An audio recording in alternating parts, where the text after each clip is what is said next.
আসসালামু আলাইকুম everyone, welcome to my YouTube channel Antara simple life. আজকে আমি আপনাদের সাথে শেয়ার করতে যাচ্ছি দুটি ভর্তা রেসিপি। ভর্তার জন্য প্রথমে আমি অল্প কিছু পরিমাণ লবণ এবং কিছু পরিমাণ পানি দিয়ে টমেটোগুলো সিদ্ধ করে নিচ্ছি।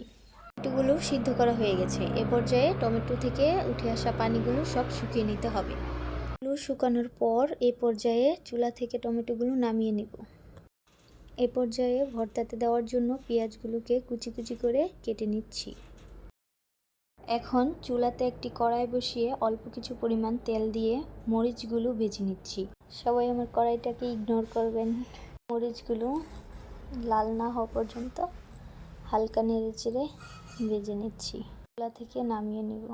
কেটে রাখা পেঁয়াজ কুচিতে মরিচগুলো ভেঙে ভালোভাবে মথে নিচ্ছি কিছু পরিমাণ লবণ দিয়ে। এটাকে আমাদের আঞ্চলিক ভাষায় বলা হয় ভালোভাবে মাইক্কানি। পেঁয়াজ কুচিগুলোকে ভালোভাবে মথে নিতে হবে মরিচ এবং লবণের সাথে, যতক্ষণ পর্যন্ত নেতিয়ে না যায়। আর আম্মু কিছুক্ষণ যাবত ধরে এটাকে মাখতেই আছে, মাখার শেষ হয়। এখন কিছু পরিমাণ সরিষার তেল দিয়ে আমার আম্মু আবারও মেখে নেবে ভালোভাবে। এখন এই পেঁয়াজ আর মরিচের মাখা মিশ্রণটি টমেটোর উপর দিয়ে দিচ্ছে। এরপর আবার আমার আম্মু মাখতেই আছে। এখন মাখামাখি শেষ করে আমার আম্মু এখন একটি বাটিতে নিয়ে নিল। বাটিতে রাখার পর এটাই হচ্ছে ভর্তার ফাইনাল লুক। তো কেমন হলো সবাই অবশ্যই কমেন্ট করে জানাবেন। আপনাদের সাথে শেয়ার করতে যাচ্ছি কিভাবে আমার আম্মু সিমের ভর্তা তৈরি করে। প্রথমে কড়াইতে অল্প কিছু পরিমাণ পানি আর লবণ দিয়ে সিমগুলো সিদ্ধ করে নিতে থেকে অনেক পরিমাণ পানি উঠে এসেছে। এখান থেকে কিছু পরিমাণ পানি ফেলে দিতে হবে। সিম থেকে পানিগুলো ছেঁকে ফেলে দেওয়ার পর এগুলো ভালোভাবে শুকিয়ে নিতে হবে। এগুলোকে শুকানোর সাথে সাথে সিমগুলোকে নেড়ে চেড়ে ভেঙে দিতে হবে। আঞ্চলিক ভাষায় সোয়ের দানাই বেশি হয়ে গেছে। সিমগুলো ভাঙার পর যতক্ষণ পর্যন্ত পানি শুকিয়ে না যায় ততক্ষণ পর্যন্ত এভাবে নাড়তে হবে। এই পর্যায়ে চুলা থেকে নামিয়ে নেব। চুলা থেকে সিমগুলো নামানোর পর আমার আম্মু পেঁয়াজ কুচির উপরে সরিষার তেল দিয়ে ভালোভাবে মেখে নিচ্ছে।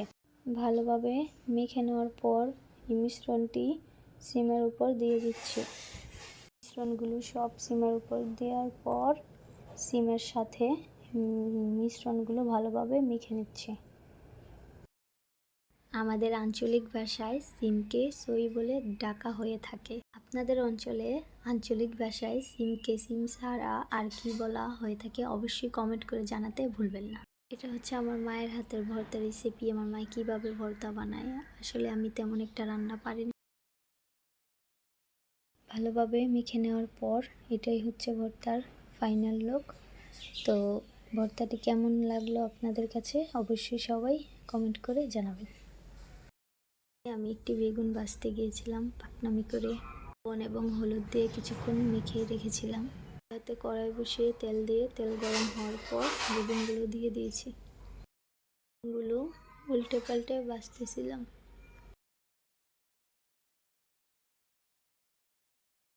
ভিডিও করার জন্য ভাব নিয়ে বেগুনগুলো উঠাতে গিয়েছিলাম, কিন্তু দেখেন কি হয়ে গেল।